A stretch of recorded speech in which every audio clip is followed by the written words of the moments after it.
မိန်းကလေးတိုင်းအတွက်စကားလက်ဆောင်မိန်းကလေးတိုင်းလှလှပပလေးနေပါပေါ်ပါလွတ်လပ်စွာဘဝကိုရှင်သန်နိုင်ဖို့ဘူးတုဒ္ဒရှိတဲ့စာရီလည်းဖတ်ရမယ်ပြီးတော့ကိုအားကိုပြီးအလုပ်လဲကြိုးစားဖို့လိုတယ်မိန်းကလေးဆိုတာအလှပါလဲမှတ်တယ်ဒါပေမဲ့ခန္ဓာကိုယ်အလှပအောင်မမော်ရင်ဘဝမလှတဲ့ဖြစ်တော့အမြဲတမ်းထားပြီးစီကံရှိနေရမယ်နော်တန်ရှင်းမှုနဲ့အမြဲတမ်းတက်ရက်စွာလှလှလေးနေတတ်ဖို့မမေ့ပါနဲ့မိန်းကလေးတယောက်ကတက်ရက်တန်ရှင်းမှုတွေနဲ့လှလှပပနေခြင်းဟာကိုယုံကြည်မှုတွေတိုးစေပါတယ်မိန်းကလေးဆိုတာဒီဝါမြေကြီးရဲ့မိခင်ဖြစ်တဲ့အတွက်အတက်နိုင်ဆုံးအချိန်ပေးပြီးအသိပညာရသိမဲ့ခွန်အားရှိပေမဲ့စာတွေကိုဖတ်ရှုလေ့လာရမယ်ကွစာဖတ်တဲ့မိန်းကလေးတယောက်ဟာအမြဲတမ်းတက်ကြွနဲ့လန်းဆန်းနေတဲ့တည်ငြိမ်ရေးကြမှုအပြည့်နဲ့ဘဝကိုရင်ဆိုင်နိုင်မယ်လေစိတ်နှလုံးသားလှပပြီးနူးညံ့သိမ်မွေ့လာတယ်ဘဝရဲ့လောကဓာတ်တွေကိုပြုံလေးနဲ့ရင်ဆိုင်နိုင်လာလိမ့်မယ်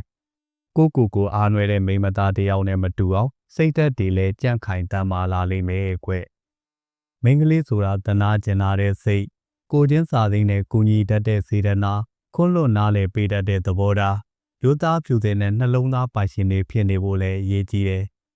ဒါပေမဲ့တခါတလေဘဝမှာအာနာတတ်တဲ့သူနဲ့ရိုးသားတဲ့သူတွေအတွက်လက်ဆောင်အဖြစ်ကဆုံးရှုံးမှုတွေကိုပြန်ရတတ်တယ်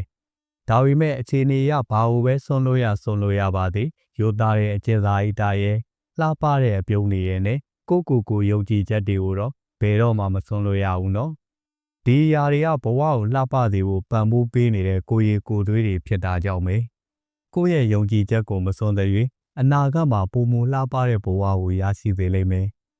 မိန်းကလေးဆိုတာဘလောက်ပဲပြည့်စုံချမ်းသာနေပါသေးမေတ္တာရေးလူမှုရေးငွေရေးကြေးရေးပညာရေးရာသူတစ်ပါးကိုအားကိုးရင်အားကိုးရမယ်ဒါပေမဲ့အကောင်းဆုံးကတော့တိတ်ခါရှိနေပြီးကိုတတ်ဖို့လဲလိုသေးတယ်ကွမိန်းကလေးဆိုတာခက်ခဲမှုတွေကြုံလာတဲ့အတွေးတွေများလာမယ်ဒါကြောင့်အတွေးခေါ်တွေကစားပြီးပြုပြင်ပြောင်းလဲနိုင်ဖို့လဲလိုတယ်အလုပ်တစ်ခုကိုအာရုံစူးစိုက်ပြီးလုပ်တတ်ရမယ်ကိုခြေတော့ပုတ်ကိုရက်တည်နိုင်ရမယ်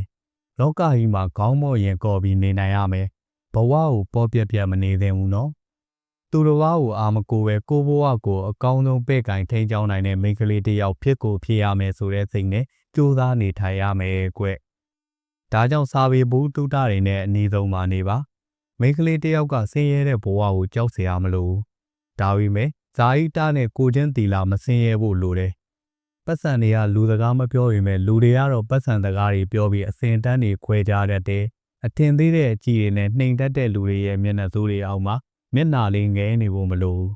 မိန်းကလေးတစ်ယောက်ရဲ့ရေးချင်းမိန်းကလေးတစ်ယောက်ရဲ့ကိုချင်းတရားနဲ့တန်ဖိုးမိန်းကလေးတစ်ယောက်ရဲ့စီကံနဲ့တိတ်ခါရှိခြင်းမိန်းကလေးတစ်ယောက်ရဲ့အလှဆုံးအပြုံးဒါတွေကတနေ့ကျရင်ဗရန်များတွေကြားအကောင်းဆုံးစိန်ဝင်တစ်ပွင့်လို့တောက်ပနေဖို့ကြိုးစားရမယ်ငွေအောင်လက်ပတ်နာရီတွေကြားတောက်ပြောင်နေတဲ့ရွှေအောင်နာရီလေးလို့ထင်ပေါ်နေဖို့ကြိုးစားရမယ်ရောင်စုံပန်းတွေရဲ့ကြားအနံ့အသင်းဆုံးတော်ဝင်သင်ပန်းလေးဖြစ်စေရမယ်လို့ကိုယုံကြည်မှုရှိရမယ်ဒါလောက်ဆိုရင်လုံလောက်ပါပြီဒါကြောင့်မိန်းကလေးဆိုတဲ့လောကကြီးရဲ့နတ်သမီးလေးတွေကိုယ့်ရဲ့ဘဝကိုစဖတ်ခြင်းနဲ့မိတ်ဆွေဖဲပါပညာရှာပြီးစိတ်သက်ခွန်အားတွေမွေးပါစာအုပ်စာပေတွေနဲ့အပေါ်ပြူရင်ပျော်ရွှင်ငြိမ်းချမ်းတဲ့ဘဝကိုရနိုင်ကြပါစေကွယ်